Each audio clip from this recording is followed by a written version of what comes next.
आज हम जानेंगे कौटिल्य के अर्थशास्त्र की आज के ज़माने में पुनः खोज कैसे हुई। वैसे तो कौटिल्य का अर्थशास्त्र चौथी शताब्दी ईसा पूर्व में लिखा गया था, लेकिन 1905 में आर श्याम शास्त्री ने इसे फिर से खोजा, जिन्होंने इसे 1905 में प्रकाशित किया। रुद्रपट्टन श्याम शास्त्री एक संस्कृत के विद्वान और ओरिएंटल रिसर्च इंस्टीट्यूट मैसूर में लाइब्रेरियन थे। उन्होंने जिन्हें मैसूर ओरिएंटल लाइब्रेरी में कुछ पुरानी और लगभग फेंकी गई ताड़ के पत्ते की पांडुलिपियों के ढेर में पाया। यह लाइब्रेरी की उन पांडुलिपियों में से एक थी जिसे तंजौर जिले के एक पंडित ने ओरिएंटल लाइब्रेरी को सौंप दिया था। यह खोज प्राचीन भारतीय राजनीति के अध्ययन के इतिहास में एक युगांतरकारी घटना थी। इसने प्राचीन भारत के बारे में पश्चिम की सोच को बदल दिया और इतिहास के अध्ययन की धारा को भी बदल दिया। विशेष रूप से उस समय के यूरोपियन विद्वान की धारणा को गलत साबित कर दिया कि भारतीयों ने यूनानियों से प्रशासन की कला सीखी। इस खोज ने संस्थान को अंतर्राष्ट्रीय ख्याति दिलाई।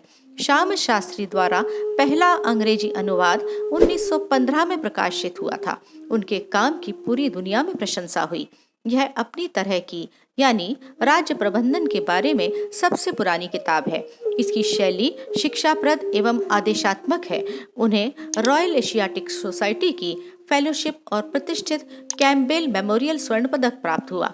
सर आशुतोष मुखर्जी और रविंद्रनाथ टैगोर ने उनके प्रति अपना आभार और सम्मान व्यक्त किया और मैसूर के तत्कालीन महाराजा ने उन्हें विभिन्न सम्मान दिए। साथ ही उन्हें ओरिएंटल रिसर्च इंस्टीट्यूट के मुख्य क्यूरेटर और तत्कालीन मैसूर राज्य में पुरातत्व के निर्देशक के रूप में नियुक्त किया।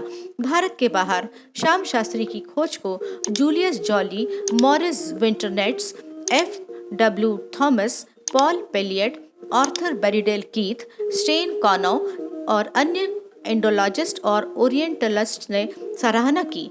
J.F. फ्लीट ने श्याम शास्त्री के बारे में लिखा, प्राचीन भारत के सामान्य इतिहास के अध्ययन के हमारे साधनों में महत्वपूर्ण वृद्धि के लिए हम उनके प्रति आभारी हैं और हमेशा रहेंगे।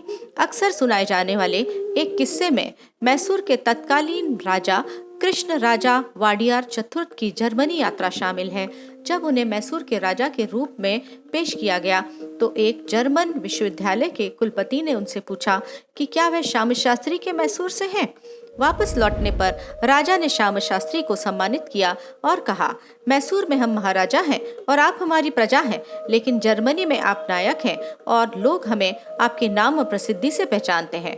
हम आर श्याम शास्त्री के आभारी हैं कि हमें प्राचीन भारत के ज्ञान का खजाना प्राप्त हुआ।